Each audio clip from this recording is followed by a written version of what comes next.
Ya, pemirsa, Anda kembali di iNews Pagi bersama saya Yasmin Tania dan rekan saya Cikal Multazam. Kita ke informasi selanjutnya, pemirsa. Ratusan pengunjuk rasa berunjuk rasa di depan Istana Negara memprotes harga pangan yang terus melambung tinggi. Ya, para pengunjuk rasa yang berasal dari kalangan buruh itu juga menuntut revisi sejumlah undang-undang serta mengkritik proses pemilu 2024 yang dituding penuh kecurangan.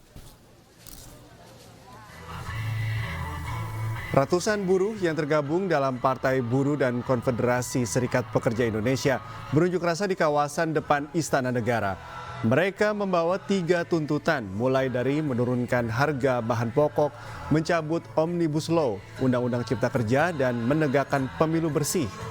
Unjuk rasa digelar karena harga bahan pokok yang melambung tidak diikuti dengan kenaikan upah buruh yang memadai. Mereka juga menuding pemilu 2024 penuh dengan kecurangan. Salah satu indikasinya yakni hitung cepat hasil pemilu 2024 melalui aplikasi Sirekap yang tak bisa dipercaya.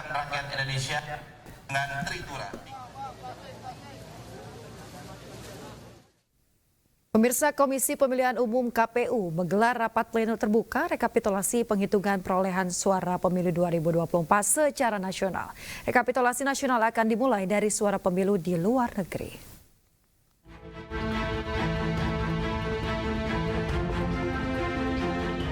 Komisi Pemilihan Umum menggelar rapat pleno terbuka rekapitulasi penghitungan perolehan suara pemilu 2024 secara nasional yang dimulai dari suara pemilu di luar negeri terlebih dahulu. Dari 128 PPLN, 127 diantaranya telah selesai melakukan penghitungan perolehan suara. Tersisa 1 negara, Malaysia, yang kemudian menyusul dimulai penghitungan suara ulang. KPU telah merampungkan rekapitulasi Pilpres di 8 PPLN, diantaranya PPLN Athena Yunani, PPLN Perth Australia, PPLN Manila Filipina, PPLN Rabat Maroko, PPLN Praha Republik Ceko, PPLN Manama Bahrain, dan PPLN Tokyo Jepang. Berdasarkan Undang-Undang Pemilu, KPU memiliki waktu paling lama 35 hari usai pemungutan suara untuk menetapkan hasil rekapitulasi perolehan suara secara nasional. Jadwal rekapitulasi diantaranya Pleno Kecamatan 15 Februari hingga 2 Maret, PPLN 15 Februari hingga 22 Februari, Kabupaten Kota 17 Februari hingga 5 Maret, Provinsi 19 Februari hingga 10 Maret, Nasional 22 Februari hingga 20 Maret. Dari Jakarta, Putu Bagus Sutrisno, iNews melaporkan. Dugaan kecurangan pemilu melalui aplikasi Sirekap diakui kusut semrawut. Atas masifnya kecurangan pemilu, Partai Perindo mendesak pemilu ulang.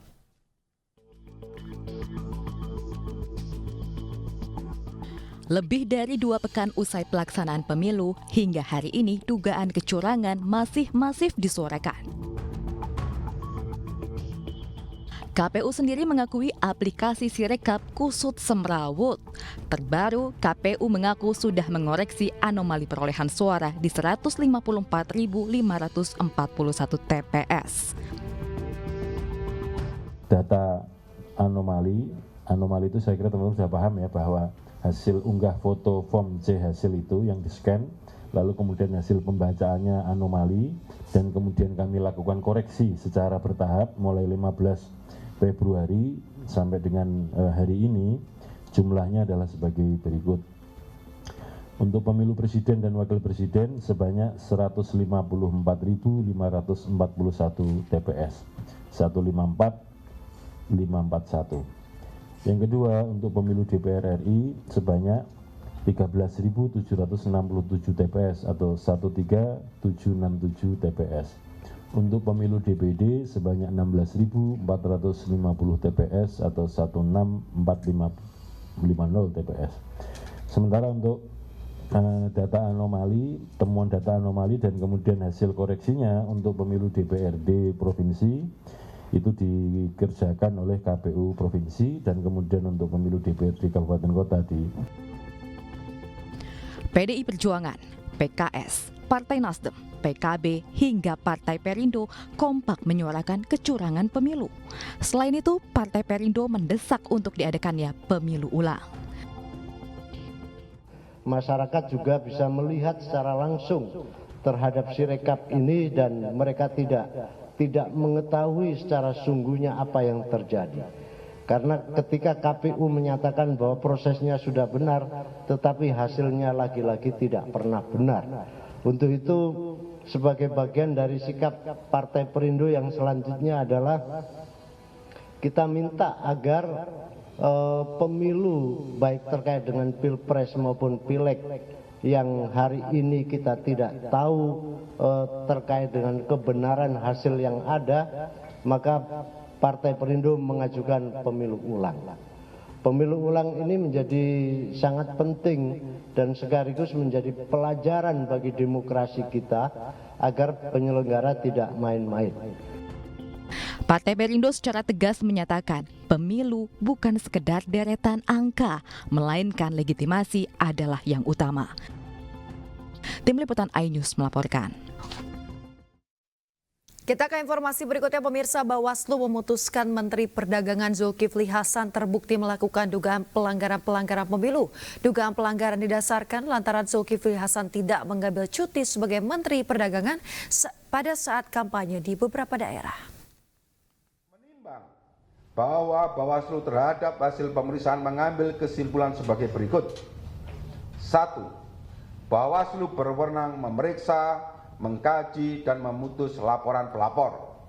2. Perbuatan terlapor mengikuti kampanye pemilu pada hari Selasa 23 Januari 2024 di lapangan DKI Sejahtera Kabupaten Yahukimo, Papua Pegunungan, dan pada hari Rabu 24 Januari 2020 di Gor Anugrah, Jalan Sultan Daeng Raja, Kecamatan Bontoala, Kota Makassar, Sulawesi Selatan merupakan pelanggaran terhadap tata cara, prosedur, atau mekanisme yang berkaitan dengan administrasi pelaksanaan kampanye pemilu yang diatur dalam pasal 281 ayat 1 dan pasal 302 ayat 2 Undang-Undang Pemilu.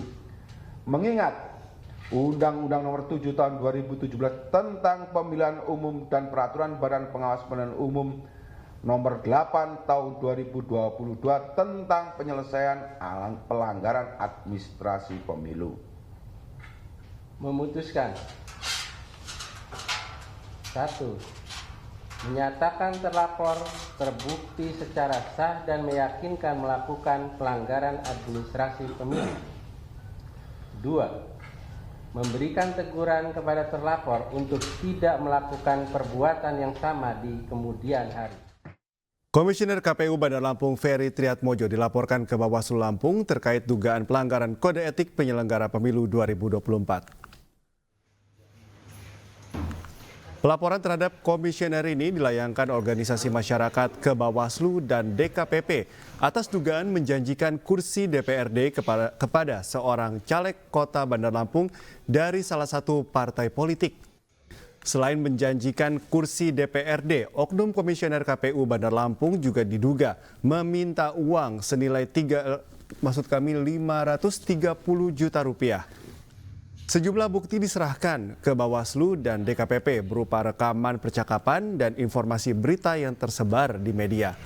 Bawaslu Lampung akan melakukan kajian terhadap laporan untuk kemudian direkomendasikan ke pihak Dewan Kehormatan Pengawas Pemilu. Kita terima, kemudian 2 hari ke depan kita akan melakukan kajian awal kembali terhadap laporan ini, dan 2 hari ke depan kita akan sampaikan juga hasil dari kajian awal kita. Apakah akan kita registrasi atau masih ada perbaikan. Pemirsa, Ketua Majelis Pertimbangan P3 Romahur Muzi alias Romi membantah kabar bahwa P3 akan dukung pemerintah dan akan mengesampingkan hak angket. Romi bahkan berpendapat hak angket diperlukan untuk mencari fakta berbagai dugaan kecurangan pemilu yang banyak terjadi.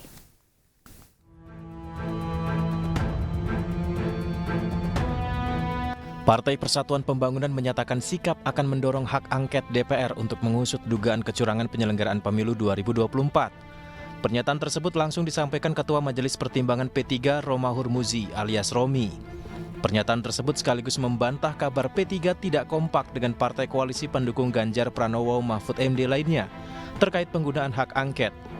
Kesepakatan untuk mendorong hak angket bahkan sudah disampaikan dalam pertemuan para ketua umum partai politik pendukung Ganjar Mahfud pada 25 Februari lalu. Penggunaan hak angket di DPR untuk mengungkap dugaan kecurangan pemilu 2024 sempat mengalami tarik ulur. Rencana ini mulanya didorong oleh calon presiden nomor urut 3 Ganjar Pranowo. Bak gayung bersambut dalam kekecewaan yang sama di tengah hasil quick count, kubu Anies Muhaimin pun menghendaki hal serupa. 3 parpol pengusung Anies Muhaimin yakni Partai Nasdem, PKB, dan PKS juga berencana menggulirkan hak angket di DPR. Kedua kubu mencium dugaan kecurangan yang terstruktur, sistematis, dan masif di pemilu 2024. Namun ketiga parpol dari koalisi perubahan tersebut masih menunggu keseriusan PDIP sebagai pemilik kursi terbanyak di DPR untuk segera mewujudkan hak angket.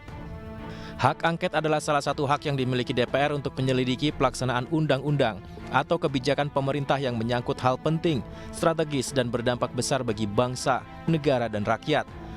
Meski hak angket tak bisa serta-merta mengubah hasil pemilu, namun hak angket diharapkan bakal membuktikan adanya praktik lancung dalam pemilu. Saat ini parpol pengusung Ganjar Mahfud yang diisi PDI Perjuangan dan P3 memiliki 147 kursi di DPR, ditambah dengan parpol pengusung Anies Muhaimin 167 kursi, maka jumlah total parpol pendukung hak angket 314 kursi. Jumlah ini jauh lebih banyak dibanding dengan parpol koalisi Prabowo Gibran dengan jumlah 261 kursi dari 4 fraksi, yaitu Partai Gerindra, Golkar, PAN, dan Demokrat. Dari Jakarta, Tim Liputan iNews melaporkan. Mendukung Indonesia menjadi pusat industri halal, Wakil Presiden Maruf Amin mengunjungi rumah potong hewan di Wellington, Selandia Baru. Rumah potong hewan milik perusahaan Taylor Preston merupakan salah satu produk yang diekspor ke Indonesia.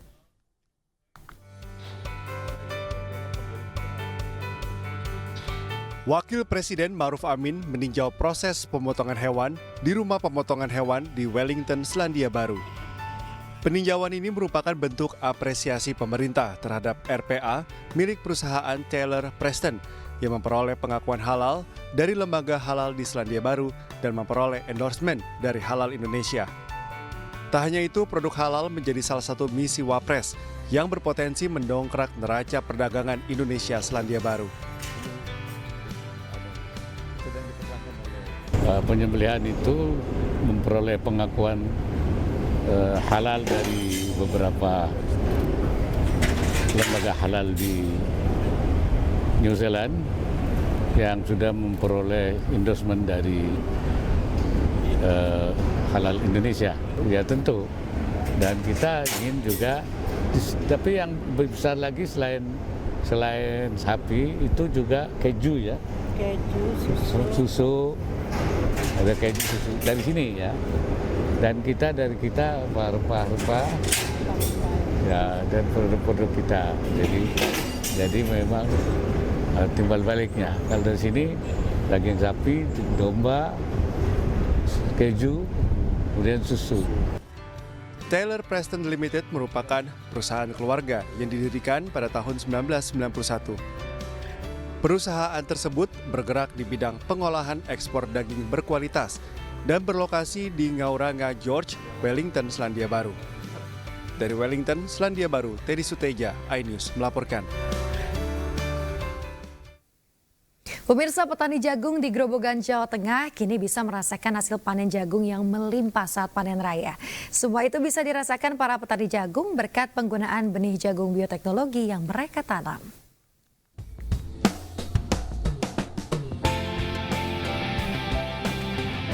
Petani jagung di Desa Taruman, Kecamatan Kelambu, Grobogan, Jawa Tengah kini bisa merasakan hasil panen jagung yang cukup melimpah setelah melakukan panen raya bersama PT Syngenta dan Muspika Grobogan di lahan pertanian Desa Taruman, Kecamatan Kelambu, Grobogan.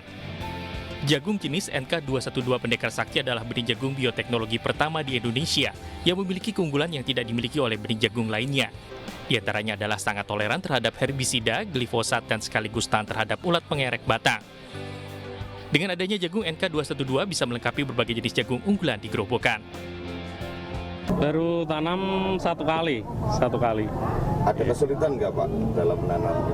Tidak, gampang. Perawatannya juga lebih mudah dan murah.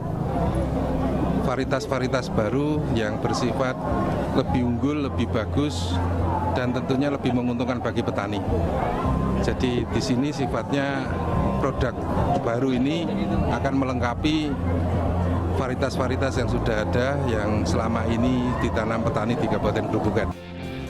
Seed Marketing Head Syngenta Indonesia Imam Sujono telah menepis keraguan para petani jagung di Grobogan, Jawa Tengah dengan memberikan bantuan benih jagung kepada 300 petani untuk dilakukan uji coba. Dan juga kita ada sekolah lapang sebelum kita launching produk ini. Jadi petani-petani berarti kurang lebih ada 300 petani yang kita berikan benih sampel gratis untuk dicoba. Mereka mempraktekkan cara budidaya jagung yang biotek ini dengan konvensional. Sebenarnya tidak ada yang berbeda. Bedanya adalah lebih mudah, lebih murah perawatannya. Tanaman jagung NK212 Pendekar Sakti merupakan sebuah solusi bagi para petani jagung, di mana hasil akan meningkat lebih banyak dibanding dengan jagung yang biasa mereka tanam. Dari Grobogan, Jawa Tengah, Rustama Nusantara, iNews melaporkan. Pemirsa, MNC Media bersama MNC Peduli menggandeng Palang Merah Indonesia Depok menggelar kegiatan donor darah di gedung MNC Studios Kebonjeruk, Jakarta Barat. Donor darah yang rutin digelar 3 kali dalam setahun ini selalu mendapat respon positif dari peserta.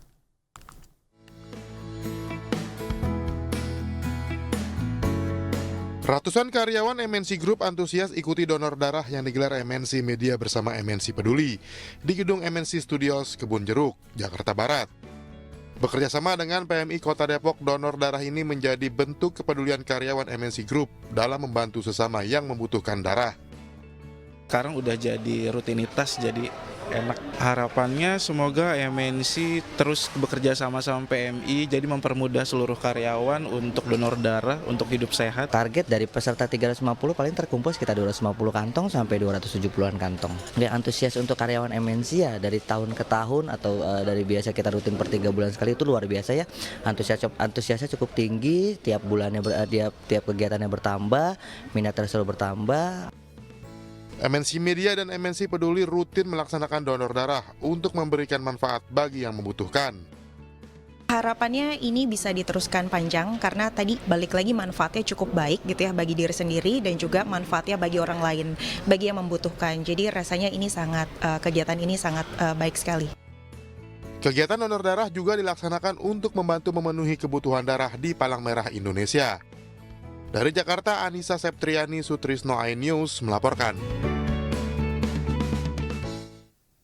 Ya pemirsa, jelang Ramadan, Anda pasti akan mencari lokasi berbuka bersama yang nyaman dan syahdu dengan sajian menu masakan lengkap. Di Sleman, Yogyakarta, pemirsa, Next Hotel Yogyakarta hadir menyajikan masakan Nusantara dan juga Western dengan konsep unik yaitu berbuka sambil beramal.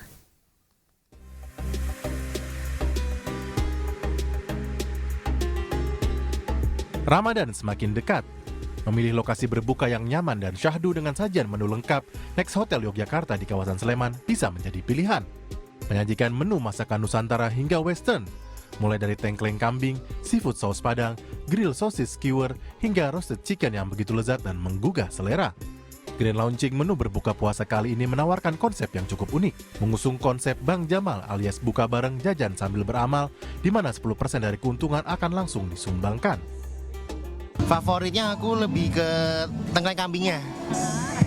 Rasanya enak banget, terus bumbunya tuh nggak pelit ya. Soalnya biasanya kan kadang ada yang kuahnya tuh kurang kental, tapi Next Hotel tuh bikinnya tuh benar-benar kental banget. Terus bumbunya nggak pelit, rempah-rempahnya kerasa banget. Tuh yang tradisionalnya favoritnya di tengkleng luar biasa. Terus sup ayamnya juga kelihatan enak sekali. Untuk di sini ada tadi untuk Westernnya carbonaranya juga enak. Jika Anda melakukan reservasi sebelum tanggal 8 Maret 2024, akan diberikan harga spesial Rp98.000 saja dari harga normal Rp120.000 per pax. Bisa langsung datang, terus kemudian bisa juga pesan melalui WhatsApp dulu untuk booking, misalnya perlu berapa meja untuk 10 orang, 20 orang, bisa pesan melalui WhatsApp dulu. Bagaimana Anda tertarik menikmati suasana Jogja saat berbuka puasa nanti sembari beramal? Dari Sleman, Yogyakarta, Anissa Rizkia Fadolikus Hendarto, iNews melaporkan.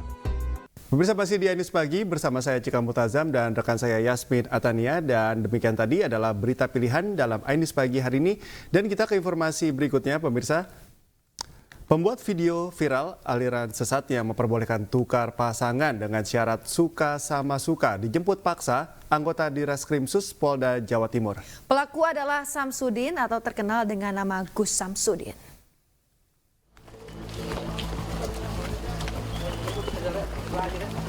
Inilah Gus Samsudin, pembuat konten video viral aliran sesat yang memperbolehkan pasangan suami istri bertukar pasangan. Polisi melakukan penjemputan paksa di rumahnya di kawasan Blitar, Jawa Timur. Sebelumnya, video Gus Samsudin viral di media sosial. Terlihat sejumlah pasangan suami istri sedang berkumpul bersama. Tampak juga dalam video tayangan percakapan antara para jemaah yang intinya memberikan kebebasan untuk bertukar pasangan, asalkan suka sama suka. Sontak saja video tersebut membuat gaduh masyarakat. Kan semua sekarang ini masih saksi semua. Dan ya. Sekitar jam 7, sekitar jam 4 tadi ya. Kalau laporan dari jam 5. Jam 5 itu dijemput di sana atau di mana? Jadi begini, saudara Samsudin ini kan dikhawatirkan akan melarikan diri dan menghambat penyidikan sehingga dilakukan upaya penjemputan oleh penyidik di Direskrimsus Polda Jawa Timur. Selain Samsudin, polisi juga memeriksa sejumlah saksi lain yang ada di dalam video aliran sesat tersebut. Dari Surabaya, Rahmat Ilyasan, iNews melaporkan. Kita ke informasi berikutnya, pemirsa. Seorang dokter spesialis tulang diduga melakukan pelecehan seksual terhadap istri pasien di Kabupaten Banyuasin, Sumatera Selatan. Pelaku diduga menyuntikkan obat bius kepada korban hingga tak sadarkan diri guna melancarkan aksinya.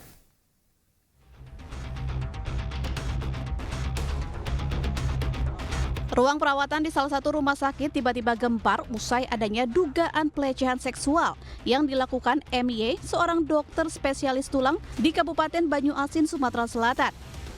Saat kejadian, korban TAF 22 tahun tengah menjaga suaminya dan pelaku datang menawarkan suntik vitamin. Meski ditolak, pelaku memaksa hingga korban tak sadarkan diri. Diduga cairan yang disuntikan adalah obat bius. Saat siuman, korban mendapati pakaiannya separuh terbuka dan sang dokter tengah mengeluarkan alat vitalnya. Korban yang merasa dilecehkan segera melaporkan kasus ini ke polisi. Sehingga 1 hari usai kejadian, pihak rumah sakit langsung memberhentikan sang dokter. Sementara itu, kuasa hukum terduga pelaku yang berencana melaporkan balik ke Cyber Polda Sumatera Selatan karena menyangkut nama baik. Pada saat klien kami ini bangun, istri dari pasien tadi bangun, itu mohon maaf, bra itu sudah tersingkap ke atas, sudah itu oknum dokter tersebut yang di samping itu, ya kan, itu dalam keadaan mengeluarkan kemaluannya. Ditanyain terlebih dahulu, diperiksa terlebih dahulu, supaya jelas, jangan menjas bahwa ini dokter ini sudah melakukan satu kesalahan gitu kan. Prosedurnya kan ada kesepakatan di situ antara rumah sakit dan dokter. Saat ini kasus pelecehan dokter dengan pasien masih diselidiki Subdit PPA Polda Sumatera Selatan. Dari Palembang, Sumatera Selatan, Firdaus, iNews melaporkan. Rektor nonaktif Universitas Pancasila, Edi Tuthendratno, telah selesai menjalani pemeriksaan terkait kasus dugaan pelecehan seksual di Ditreskrimum Polda Metro Jaya. Penyidik Ditreskrimum Polda Metro Jaya telah memeriksa Rektor nonaktif Universitas Pancasila, Edi Tuthendratno, terkait kasus dugaan pelecehan seksual. Kabid Humas Polda Metro Jaya, Kombes Pol Ade Ari, menyebut proses pemeriksaan ini masih dalam rangka penyelidikan. Sementara itu, kuasa hukum Rektor nonaktif Universitas Pancasila, Faizal Hafide, menuding laporan dugaan pelecehan seksual yang dilayangkan korban adalah politisasi. Ia pun menyebut bahwa laporan yang disampaikan korban ke polisi semata-mata untuk membunuh karakter kliennya jelang pemilihan rektor. Terlapor telah hadir